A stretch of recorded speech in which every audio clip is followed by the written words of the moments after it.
Hello to you, I'm Julie Morrill, and in today's episode of Your Best Life, my husband Pete and I are going to talk about the U in Quests, the acronym we use in our True North coaching and workshops. The U stands for Unique Story. We want you to know how your unique story is arguably the biggest clue to your calling, and we believe this episode will offer you important insight into who you are and what you're called to do. All right, let's jump into the show. Welcome to Your Best Life podcast, where we help you discover your calling so you can live with purpose and clarity. We're Pete and Julie Morrill, your guides, mentors, and lifelong adventurers, and we're here to help you find your true north. So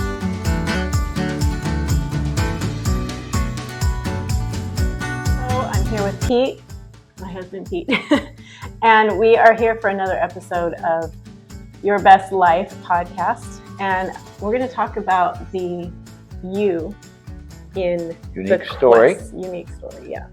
So I have a lot of questions for you. Sure, shoot. Okay. Why is your unique story important to your calling? Well, your unique story is going to tell you, reflecting through your life, what it was that excited you. And that excitement is a real clue to your calling. It is those things that are fulfilling, those things that are satisfying, those things that are gratifying, that really are the essence of your calling. So you're going to find that in your story. So what do you mean by unique? Well, in many ways, if we give personality tests, many people will have similar personalities. If we do a list of skills, many people will have similar skills. But the one thing that is extremely unique to you is your story. Your birth order, right? Your parents changed your story, where you grew up, the school you went to, the friends you interacted with, the hobbies you engaged in, the jobs you took. You put those in, and there's nobody else that has that. It's as unique or more unique than your fingerprint. In reality, there's so many variables that it becomes very unique. Okay. And why is it unique to you? What do you mean? Okay, that's what I had. So let's scratch. What do you mean by story? Story is basically your personal history. It's really simply that. It's just where you were born, but we're going to ask you to highlight the story. In other words, we don't want you to talk about everything. We want you to talk about the significant things, primarily the significant highs and primarily the significant lows, but the significant highs are the things that we're really going to ask you to kind of pull out in your story. How are ways you can begin to document your story? And why would you do this?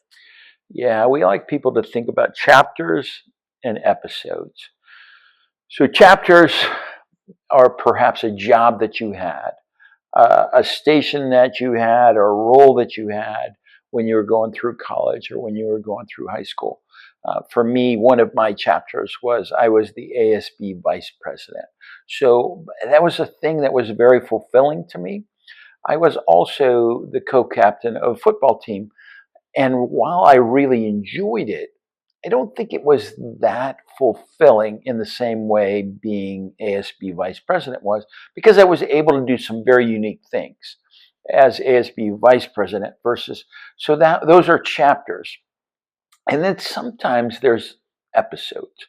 An episode is an aha moment. It's a time when you had a interaction with your environment or other people, and in that setting, there was like a revelation to you. This is really significant to me. And I think we want to dig inside what that significance is when we're trying to mine out the gold of your unique story. You use the word fulfilling a lot. I think that means something. Yeah, super content, super fulfilled, super satisfied, hyper engaged. It's the kind of thing that you buzz from 3 days afterwards. You're still you still have an emotional high to it. That's the difference between, so football games, I would play football, I'd love football, and the game was over and it was done for me.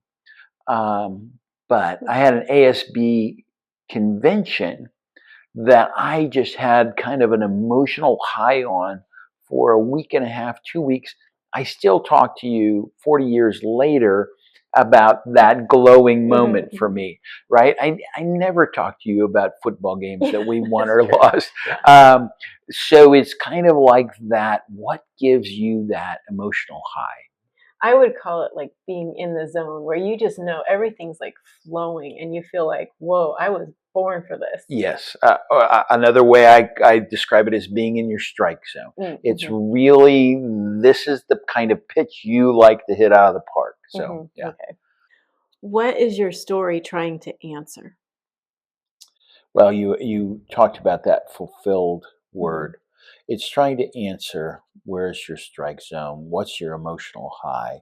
What is that very thing that gets you so motivated you almost can't sleep well at night because you're just so pumped up about it? It's trying to answer um, why you were put on this earth. Um, or we're trying to get it to answer that. What is your calling is really ultimately what we're trying to answer. And we're using your story to reflect back on those moments of elation that you would like to reproduce multiple times.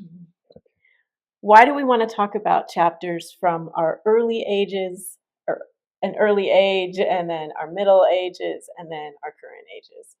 Yeah, well, first of all, we don't want this assignment to be a diary. It's not a long, drawn out history. When I look at my elementary age, I pick out one or two things. And what I'm asking in that is, what are the most fulfilling things that I did when and those are very memorable. And if you don't have anything very memorable, then skip to your high school or whatever. But I want chapters in those times because um, I'm looking for what is the essence of God that got you most excited about what you were doing during that time in your life. So, one thing I notice is you're going to notice this too is we talk a lot about the positives and the highs in your life and not as much about the negatives, but remembering the negatives from your past is also helpful. Why is that? Yeah, well, because it's usually the lack of. So I went through a divorce, and for 2 to 3 years, I lacked direction. I felt like I lacked influence. I lacked the ability to have confidence in myself. And those things are all important ingredients to my calling, not into everybody's calling. So a divorce may not affect somebody else the same way, but they affected my calling a lot. And I can look back at the moment and say, this is when I was completely out of my strike zone. And why? Oh, because I wasn't doing some of the things that I felt like I had been called to do. Still, why is it important, maybe even more important, to talk about the more positive times in your life? Well, because we're trying to define the strike zone. We're trying to define that euphoric feeling. We're trying to define the high, right? Because that's where we want your life calling is trying to throw you into the areas where you really, really love. And so if we spend all our time looking at the negatives, that's therapy. We tell people the difference between life coaching and therapy generally looks back, and it usually looks at the negatives. And life coaching looks forward and it reflects on the positives. And that's why we like being life coaches more than we like being therapists. Right, because we generally like to help We like to hang out with the positives. Right. we want to leave behind. Both are important, right? We'll still talk about some negatives here and there, but it's not where we like to hang out. I don't think your life story should have more than one or two, maybe three negatives at the most. I just have one, and I have maybe 10 chapters, that I talk about, but I only have one, and that's my divorce, because I realized, it derailed all of the positives that I had been living really for a while. What are some examples of episodes that might be clues to your calling, you personally? I think you have a good one. I'll do one as well, but your little moment in Cancun when we were sitting around a campfire, why don't you tell them about that? Okay, well, some of you have already heard this before, but we were in the Yucatan. It wasn't exactly Cancun, but it was right near there, and it was in the jungle, and we were we were zip lining, and we talked about we this were already. at a recreational park. Yes. So it wasn't like we're out in the wild or anything, but we zip lined through a ring of fire, landed in a cave called a cenote that was filled with water. So we land in the water. It's freezing. Well, not freezing cold down there, but it was pretty cold because it was at night. It had gotten cold. It was very warm during the day, and it had gotten really and chilly. Then we were sitting around this campfire warming ourselves, and I was with total strangers from all over the world, and I just had a chance to ask them a few questions about what they're planning to do after they go home to their respective countries. And they opened up to me, and I was able to coach them and just ask them key questions about what their calling is and where they're going in life. And in an hour, they all knew what they were going to do with the rest of their lives because of just a few key questions that I asked. Well, he was listening in. Yeah, kind of. He was in a hammock. I was in a hammock, so I wasn't always hanging trying out, to listen. maybe dozing a little bit. But what that episode points out is, one, you like deep conversation, right? That's really important to you. You love international people. You gravitate towards things that are international. And this group had an international flavor to them. And you love the coaching aspect. And you love helping people's light bulbs come on. And in that little particular episode, all of those things, which are all central to your life calling, were there. I definitely felt like I was in the zone. Everything was working in almost a miraculous way where I was asking just the right questions and people were getting excited. And I saw those light bulbs come on. I'm like, oh, this is giving me a high. Yeah. My episode is, I'll try to make it somewhat brief, but I want you to have a picture. I was a senior in college. Just had finished my senior year. I went off to work at a Christian camp in Mississippi, believe it or not. And we had this camp out.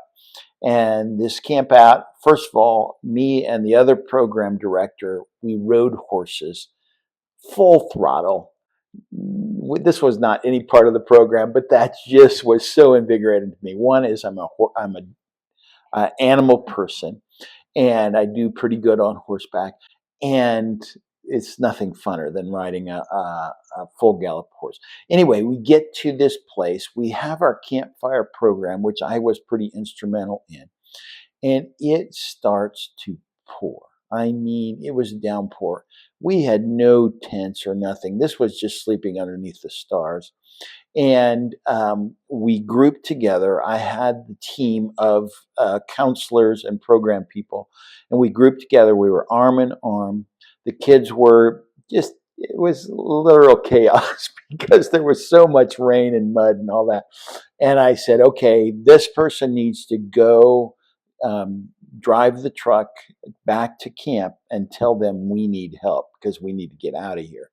And the rest of us kind of went through a plan, and then we prayed, and then that person headed down the road. They came back 2 minutes later. The pickup that they were in had slid off the road because it was so slippery. And so we realized that was our only form of getting back to camp.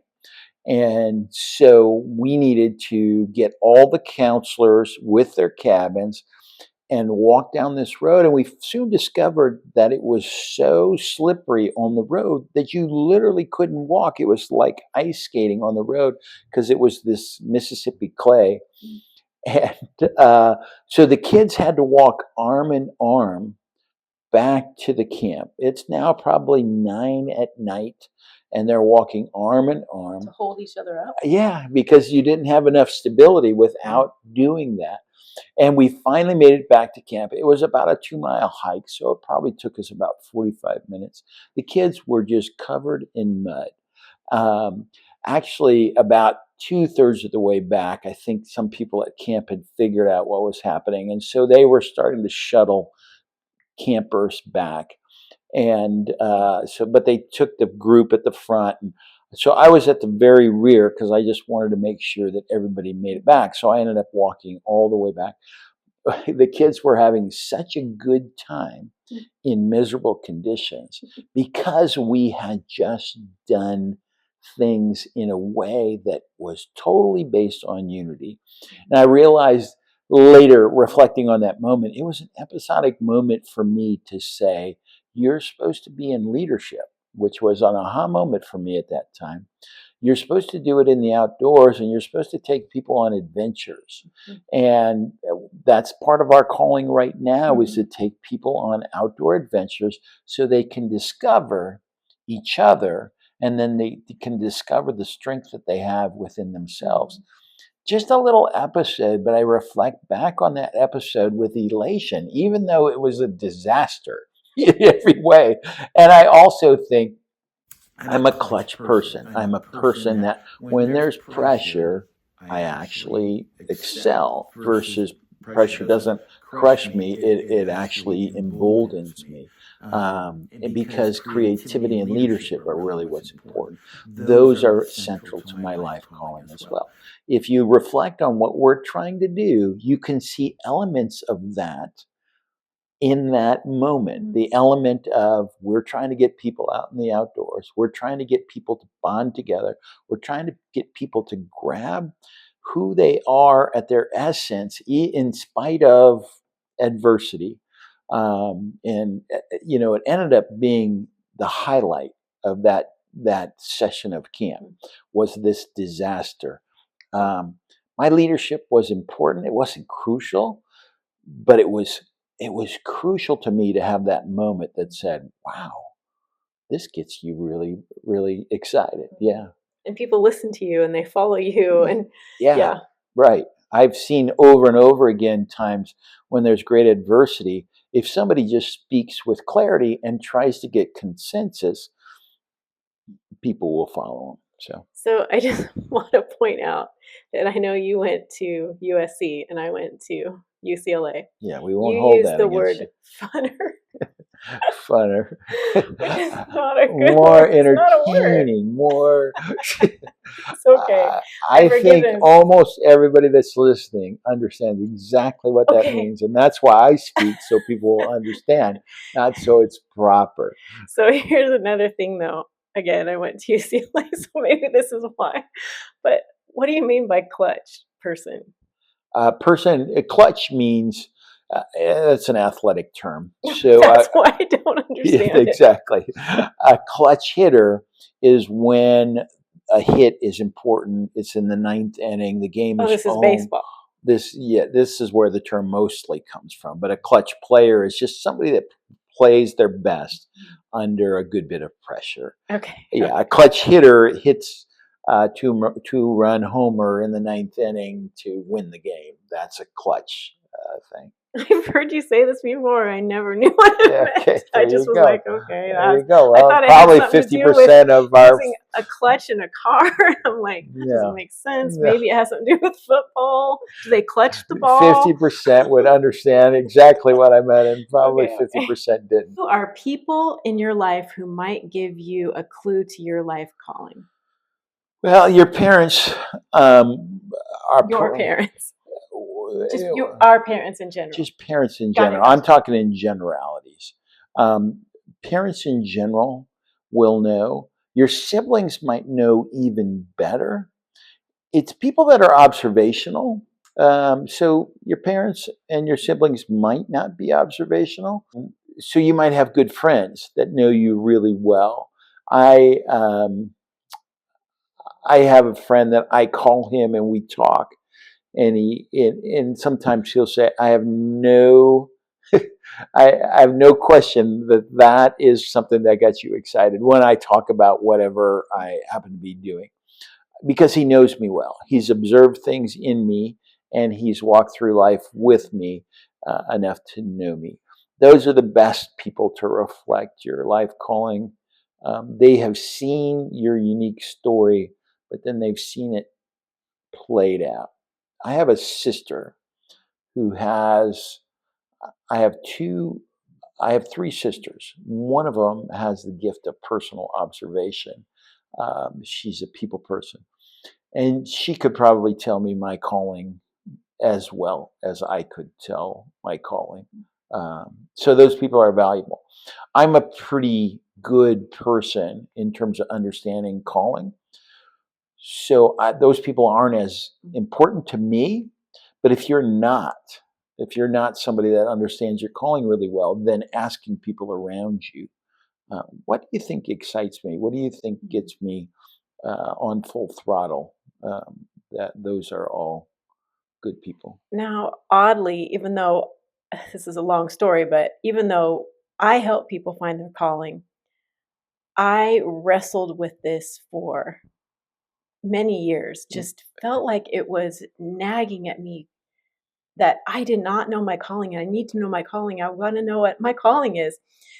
I was obsessed with it. And when I married you, you helped me realize what my calling was by asking me questions. Even though I was good at helping other people, I couldn't quite figure it out for myself for some reason. And what's unique about us is our calling is very similar, but the way we do it is very different. You, our calling is to help people find their calling, right? That's the essence of it. We Which is can probably why I was so obsessed with it. we can jazz it up a little bit, but that's the essence of it. But you're going to do that through the written word. You're going to do that through production. You're going to do that through interpersonal relationships. I'm going to do that through the spoken word. I'm going to do that through changing the culture. I'm going to do that through organizing and facilitating, which you're good at as well, the facilitating part.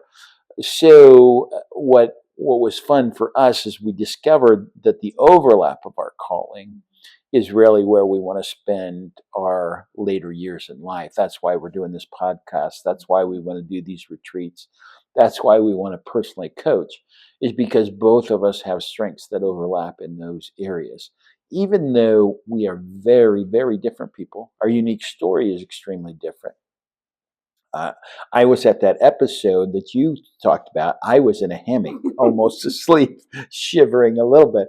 You were totally engaged, right? So, two different people, same calling, same situation, different responses. So, Yeah, I think it's interesting too that this is going to be another topic I know, but our marriage, this is for both of us, this is our second marriage. And in our marriage, we've been married almost 18 years now, and we continue to ask questions that dig into each other's souls and bring the positives out of each other and the strengths. It's just that alone is awesome, but it's what we do for others, it's what we do for each other. yeah, It's really cool. it's the observations that we make about what gets you really excited and what gets me really excited. And those really are polar extremes as well. You could care less about pickleball. And I'm changing the culture of pickleball in Siskiyou County. And He's means obsessed with it. that means absolutely nothing to you, and probably I to try to even most listen of the though. people who I'm changing the culture for. But that goes back to that little time when I was ASB vice president. I changed the culture of student government at Rim of the World High School. Okay, that was evidence to me. My unique story is leaking out today the same way it leaked out when I was a senior in high school.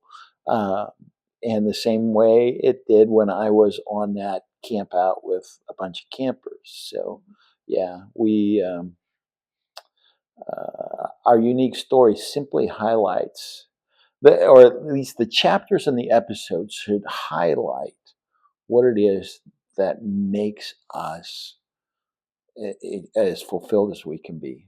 So I'm going to mention too that years ago, I'd already graduated from UCLA, and I was in this kind of gap year where I was trying to figure out what to do next. And I was on my way to moving to Hungary to do some English teaching in a school there. But there was a gap of several months where I just felt kind of like I'm working, but I don't feel really fulfilled. I went back to school and took a broadcasting class. Mm. Oh my gosh. I I was in my zone. You loved it. I loved it, and it was just a blip on my life radar where I was like, "Holy smoly, I want to do that again, but I don't know how that fits into my life." And now I get Here to do it it is. again, Yeah. which is part of, I think, part of my calling. It's using a gift for my calling. And that is evidence of a calling when it ricochets back in life one to multiple times. Outdoor adventure is all over my life. It's every chapter that I had an outdoor adventure episode or chapter in it. I should say every segment of my life had a chapter that talked about outdoor adventure. Leadership was a very high. Team is a very high part. Changing culture is a very high part of my life calling. So that's when so life calling isn't a career, it isn't a position, it isn't a station necessarily in life. It's something that you breathe out in a career, or you breathe out as parents, or you breathe out as a leader, or in other words, it oozes its way out all the time. We believe the people that are most content in life spend more time in the areas that really are their life calling. And their unique story tells us, it shouts to us, what is that life calling? Why were you so why were you so ecstatic after that experience? Why were you so depressed during that time of your life? Right. Either because you were in your life calling or you had fallen short or out of the track of your life calling. We have a son right now who's really struggling, and we think we could easily be able to coach him on his life calling. But we're not the people that's supposed to speak to him. He's determined that. And that's probably true. Neither your parents nor my parents helped me. We don't like to listen to our parents. Well, they didn't help in terms of our life calling. My parents were at least neutral. Your parents at times were a little less than neutral. Yeah, they were.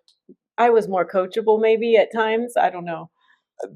But they had a preconceived idea of what Right. you should be doing. You should be a wife, and you should be a barefoot. Different generation. Sorry, mom and dad, but yeah, less helpful, because they weren't observing who you were uniquely. They were observing how they saw your position in life being, right? And that's where people can be a negative to your life calling as well. Is some people will see you as, well, you've taken this education, and this is true. A lot of people will spend 4 to 10 years educating themselves in something that's not their life calling. And so everybody wants to reflect back on, well, you've been educated this way. Well, that is true, but it might have been biggest either waste of time, or you need to figure out a way to do that career that still has a good bit of your life calling. Speaking of sons, though, we have another son who's also not doing anything to do with his university education. Full scholarship biomedical engineering, and he's fishing. But I think he's more fulfilled, and I think he's finding more his life calling. Well, the funny thing is, I have kind of coached him that you need to listen to some of this stuff, And at first, he was not super open to that because he had invested 4 years, 4 very difficult years, in biomedical engineering. And he still may do some biomedical engineering. But we think that his life calling has probably more to do with the outdoors and helping people. A little bit, it's a little bit of a reflection of his upbringing, right? Mhm. Because he grew up in a outdoor camp environment, loved to go rafting and loved to do a number of things outdoors. And I think that's more his passion. And the challenge is he's got education that says this is the way you make a career. And then he's got passions that say, now that's Kind of the that, opposite. yeah, but there's nothing, it wouldn't be terrible if he worked in a biomedical engineering firm and he did that 40 hours a week. And then he explored his passion as a hobby. It just would say that 40 hours a week he's conceding maybe is a little bit outside of his calling. And for us, when somebody's young, we just feel like, oh boy, you could just align right now. But there's a story that needs to be told to them, right? It doesn't Or some matter. more experience. Right, maybe. I mean, we could probably give him pretty clear map to things that would be his life calling, but he's got to be convinced of it and he's got to be more sure of it. And whether he does his life calling as a hobby on the side or he does it as a career, one of the things that we want to encourage you guys with is this is not everybody's got to change their career tomorrow. Um, we're going to just try to coach you to move your priorities to be more in line with who you were called to be rather than um, who we feel like we need to be, either to make a living Or to or please somebody to else. please somebody else or to fit a role in our family that seems important at the time. One of the things that I believe is if you live your calling, people will backfill the areas where you think you're leaving. Um, and I left the camp, and I was pretty important to that camp. I was the camp director for 20 years. And guess what? Within 9 months, nobody cared. I did a good job, and it was well within my calling. But people backfill, right? And there you've got a great camp director But right you now. also set it up with systems that worked and stayed in place, so that was helpful. Some and Mhm. some changed, and that's okay. People will backfill. We cannot see ourselves as so important in a role Good point. that we can't explore our life calling more fully, right? Right now, you and I are, and preparing for this course, I discovered that my business is not very much within my life calling. There's some of it, but it's not. It's more of a distraction to my life calling. So we're trying in the next hopefully 14 months to set up this business so it doesn't take very much of my time. By the way, our business is Marble Mountain Kennels, and we raise Labrador Retrievers. So if anyone wants to learn more about that business and how to get into it, here's And a good coach you'll for help you. us explore our life Yeah, calling so we because can get on with our you'll life calling. finance our foundation for our life calling.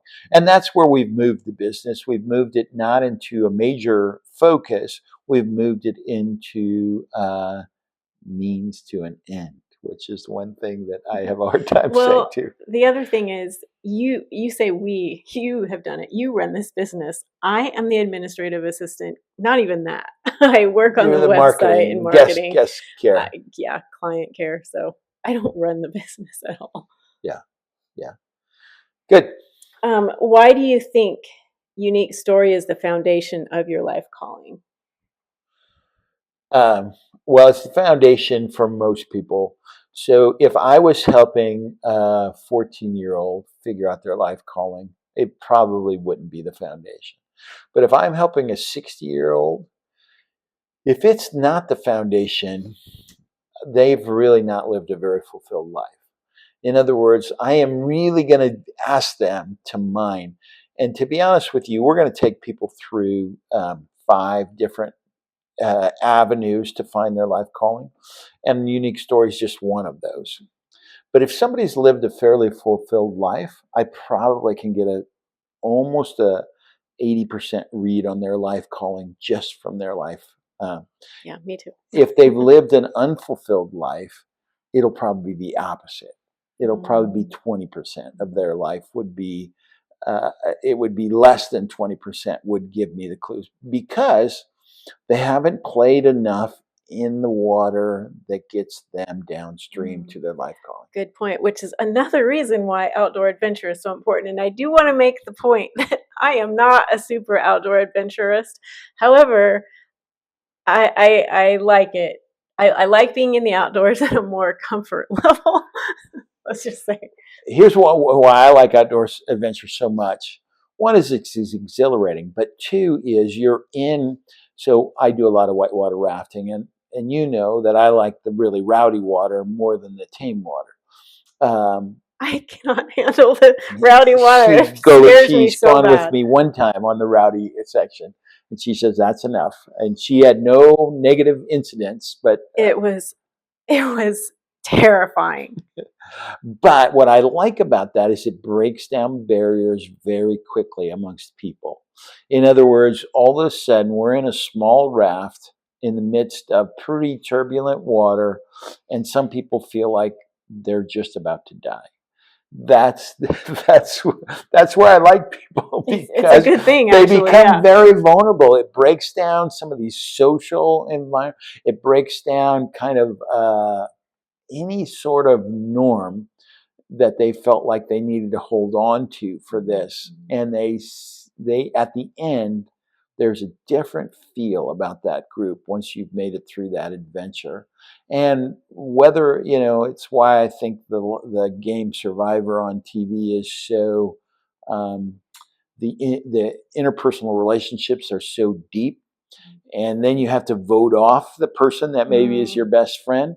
That becomes a very challenging thing, because you've been in this very intense environment together, and there's real relationships based on that. So, and you have auditioned for Survivor, and you haven't made it on the show no, yet. I still want you to go on. I might be aging out pretty quick here. Shoot. So, yeah.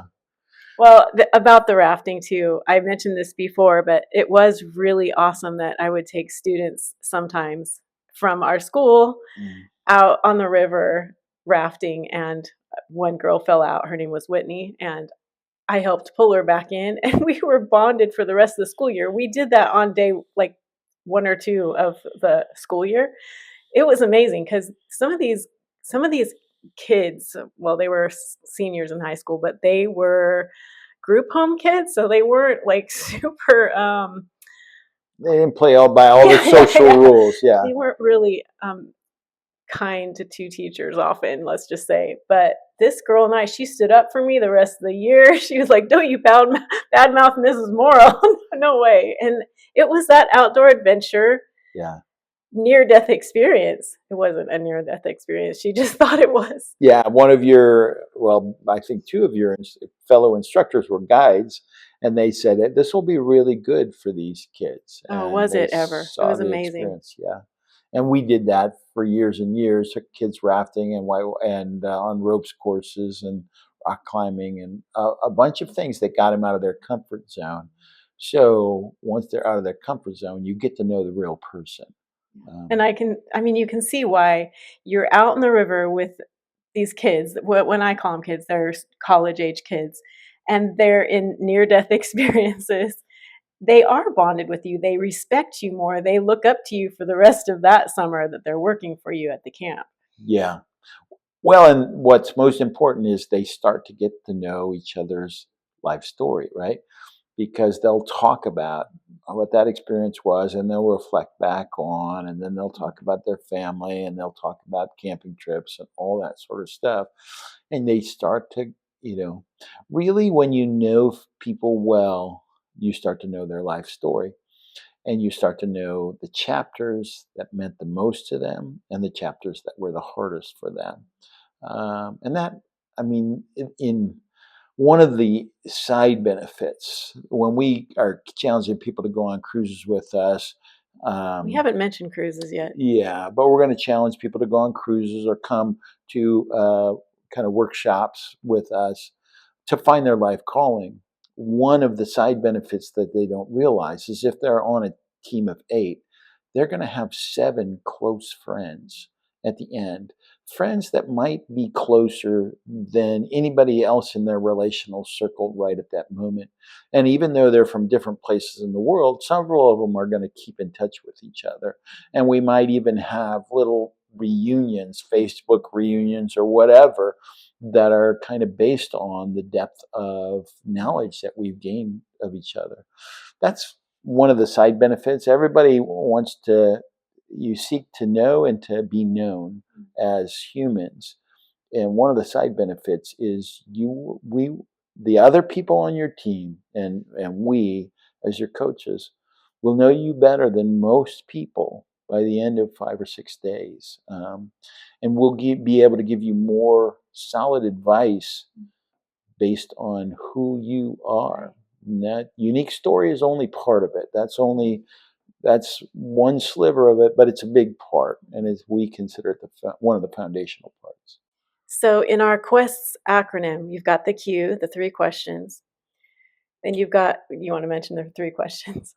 So who am I? And that's what I'm talking about, is that's who. And then what is my life calling? That's really the gold that we've sifted through all these who am I questions. And then the last one is what difference will it make? That's where we come in. We're going to coach you through the whole process. But really, what difference does it make if you learn all these things and you never do anything with them? We have lots of people that have taken personality tests, and that's all they do is they take the test. They go, "Oh yeah, that's really me," but they never have thought about what difference does that make with the people that they interact with and all that. Yeah, and then we covered the U, unique story, in the word quests and the acronym quests today. And the next episode we'll go over E, which is emotional grid. Right. Personality. Yep, your personality and how you see people and how they see you and how you interact with circumstances and that sort of stuff. Yeah, thank you, Pete, for explaining all this and just joining together to share with our audience today, because we set up the quests word, you mainly did it, to highlight the questions first and the unique story second, because it's that important. You wanted to lead off with that. Yeah, I used to do it in a different order. And I found, especially with group interaction, if people understood other people's unique stories, they were bonded by something. And that bonding gave an emotional freedom to start sharing. And then the next one is emotional grid. Those are the 2 that free people up the most to start digging deeper with each other. And so we changed the order because it used to be different order. And I actually have flipped the very last thing is the very first thing now is the very last thing, because I felt like I've seen this enough to know that it works better for a group in this order. And then we were able to figure out an acronym, and that's QUEST. And so, yeah. Yeah, I think it works well. Yeah. So thank you again, everybody, for joining us. We hope to see you next time on Your Best Life podcast. We want to take a moment to thank our sponsors. Today's episode of Your Best Life was brought to you by True North Quests, helping you discover your calling so you can live a life filled with purpose. Find out more at tnadventures.org, where you can book an appointment with a calling coach, learn about upcoming True North Quest workshops, and more. And by Marble Mountain Kennels, where exceptional Labrador Retrievers are bred and trained for adventure, companionship, and service. Visit mmkennels.com to meet your new best canine friend. And by Julie's Creative Classroom, providing fun educational games and digital products for students in Julie's online Creative Classroom TPT Teachers Pay Teachers store. Thank you for joining us today. Until next time, remember your best life starts with knowing your calling and finding your true north.